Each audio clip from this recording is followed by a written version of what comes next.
Magandang araw mga kaibigan. Bigyan natin ng reaction opinion itong post ng ABS-CBN News.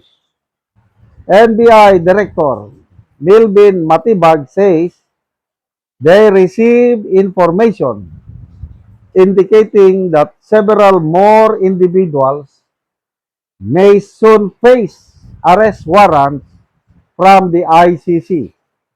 Excuse me. So, tignan natin ang article. So, sino-sino kaya mo ito? Yung mga pinapangalanan na noon is Senator Bongo, General Albayalde, then may dalawa pang police general. Nakalimutan ko na yung napangalanan noon. Okay. So, ang tanong,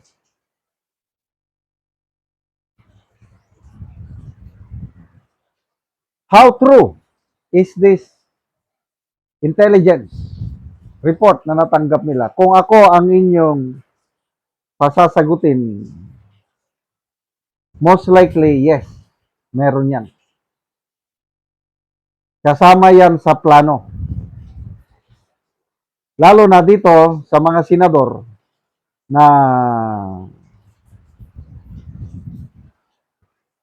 tatayong senator judges sa impeachment trial ni Vicky Sara. So dahil sa ICC warrant of arrest na yan, hindi na makapag-participate si Senator Bato sa impeachment trial, hindi siya makakaboto. Ngayon, kung lalabas ang ICC warrant of arrest ni Senator Bongo, most likely tingin ko rin magtatago rin si Senator Go. So dalawa na silang mawawala.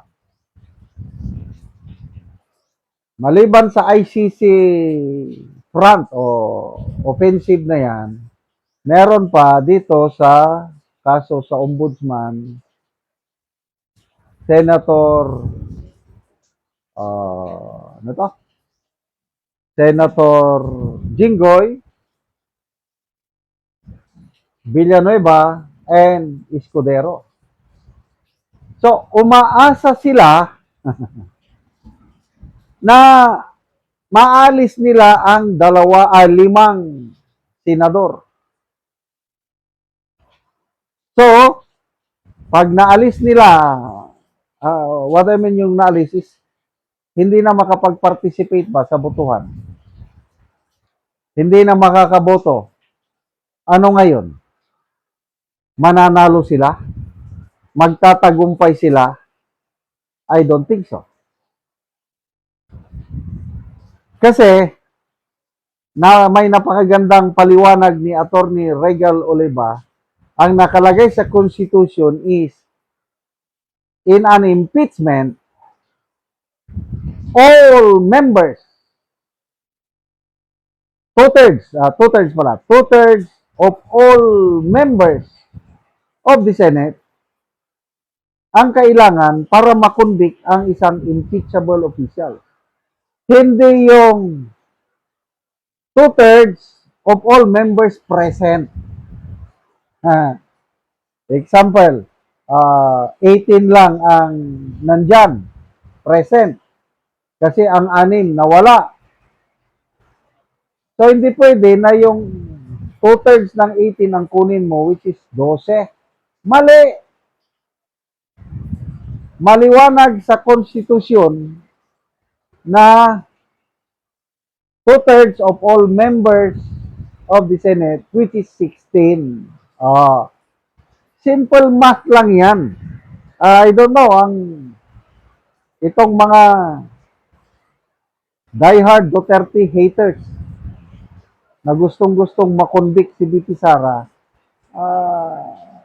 maling-mali yung constitutional math nila kung ang objective nila dito sa mga ICC warrant na yan is para hindi makaboto sa impeachment trial. Mali.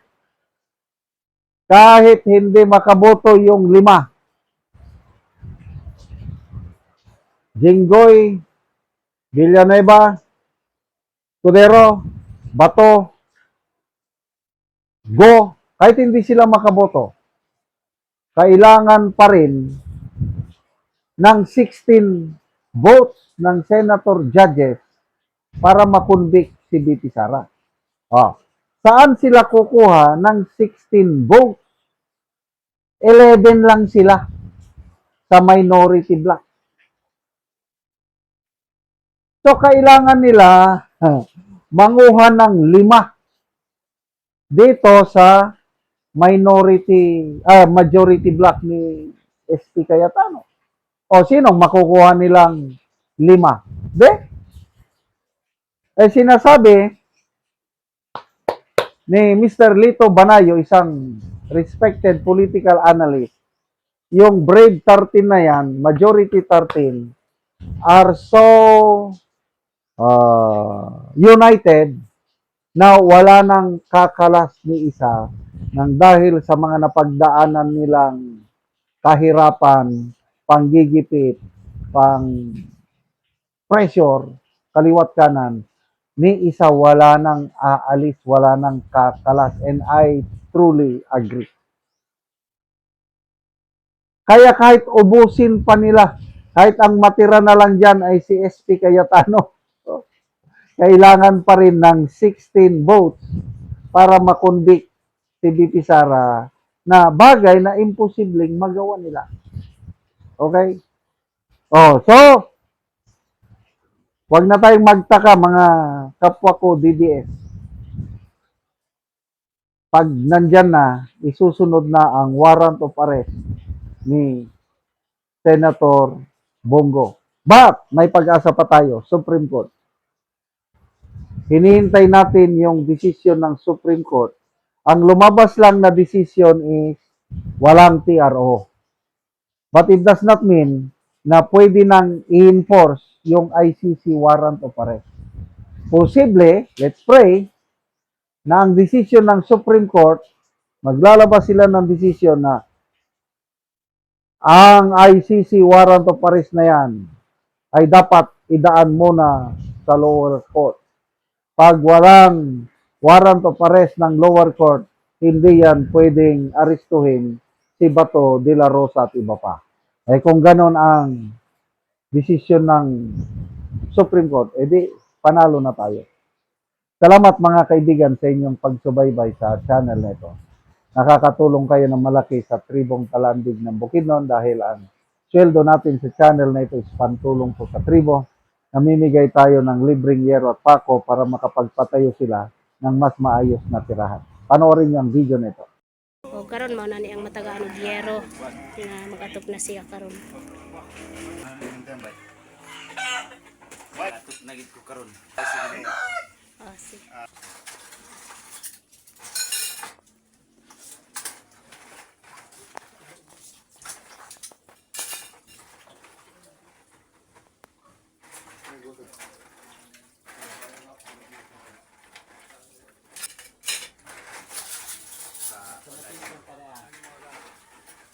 So, kung muulan, tuluan kay ang ilang balay. So, karon kuya, pila na ni katuig inyong balay busa na kuan na, tuluan na kayo kung muulan ay nani na oh. 10 years.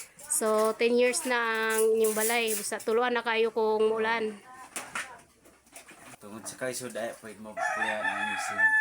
Oh, so, unsa imong trabaho kuya? So, farmers lang ka kuya. Oh. So, nagtrabaho lang siya sa yuta. So, si kuya, nana kay anak kuya?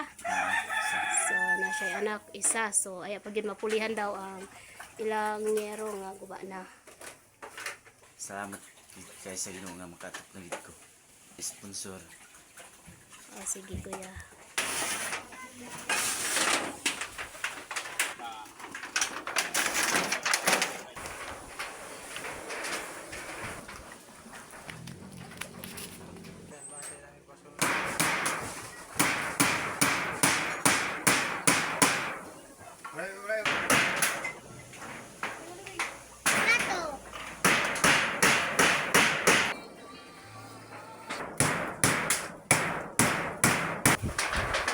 Sansang ba?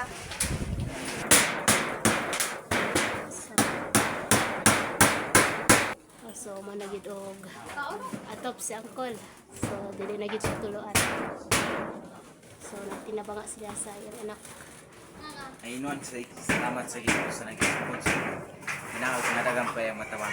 Sige, salamat po.